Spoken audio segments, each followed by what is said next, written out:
Today I'm going to be talking about the psychology of phone usage and the effect that it has on us. To start off, I want to talk about dopamine. The dopamine reward system plays a big part in the psychology of phone usage. As we know, dopamine is a neurotransmitter in the brain connected to motivation, pleasure, and reward. Every notification, like, message, or new video gives the brain a small dopamine reward. This can make people want to check their phones repeatedly. Phones use reward loops, as you can see in the picture, that keep people coming back for more stimulation. This can relate to doom scrolling, which is something that I'm sure we've all heard of before. Doom scrolling is constantly scrolling through negative news or upsetting content online, even when it causes stress. The effects of this are increased anxiety, stress and fear, trouble relaxing, and feeling emotionally overwhelmed. The brain naturally pays more attention to threats and negative information, and this is called negativity bias. The next thing that plays a huge role is sleep disruption. Phone use before bed can infuriate with healthy sleep, which I'm sure we've all kind of noticed happened to us before. The blue lights from the screen lowers melatonin production, which is the hormone that helps you sleep. And social media and videos keep the brain mentally stimulated. The effects of this are obviously less sleep, poor focus in school, mood swings, and fatigue. And to relate to this can be our attention span. Our attention span is how long someone can focus on one task, and these constant notifications and short-form content can train the brain to expect quick entertainment and frequent stimulation.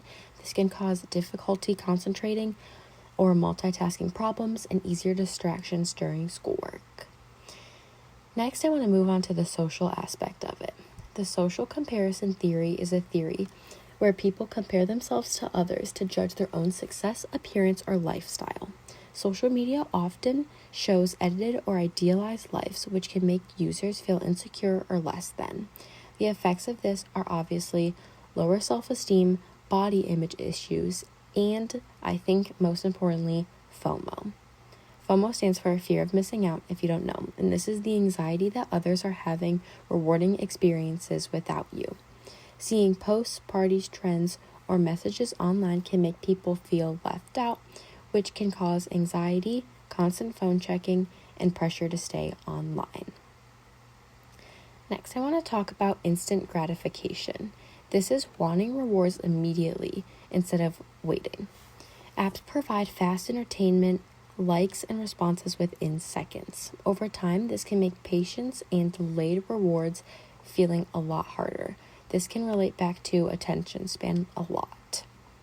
Similar to instant gratification is behavioral addiction.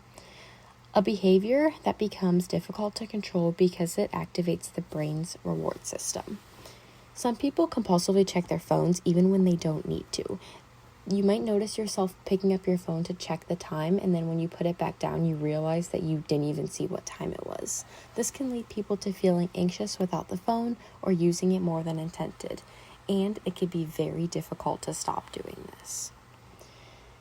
Next is the phantom vibration syndrome.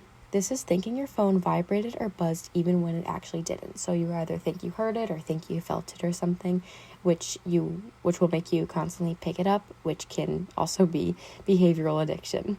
The brain becomes so conditioned to notifications that it starts expecting them constantly. Next is reduced face-to-face communication, which is honestly something that I feel like I have seen a lot of.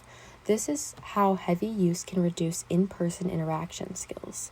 This can be less eye contact, trouble reading emotions, and weaker communication skills. A lot of people just choose to text or call rather than have actual conversations with people. Next, I want to talk about cognitive overload. This is when the brain receives more information than it can comfortably process. These constant notifications, videos, messages, and news overload the brain, causing stress, mental exhaustion, and reduced productivity. The variable reward system is a reward pattern where rewards are unpredictable. So this shows that this unpredictability keeps people checking apps repeatedly, like how slot machines work. You never know when you'll get an exciting text, funny video, or a lot of likes. This just can have people keep picking up their phone.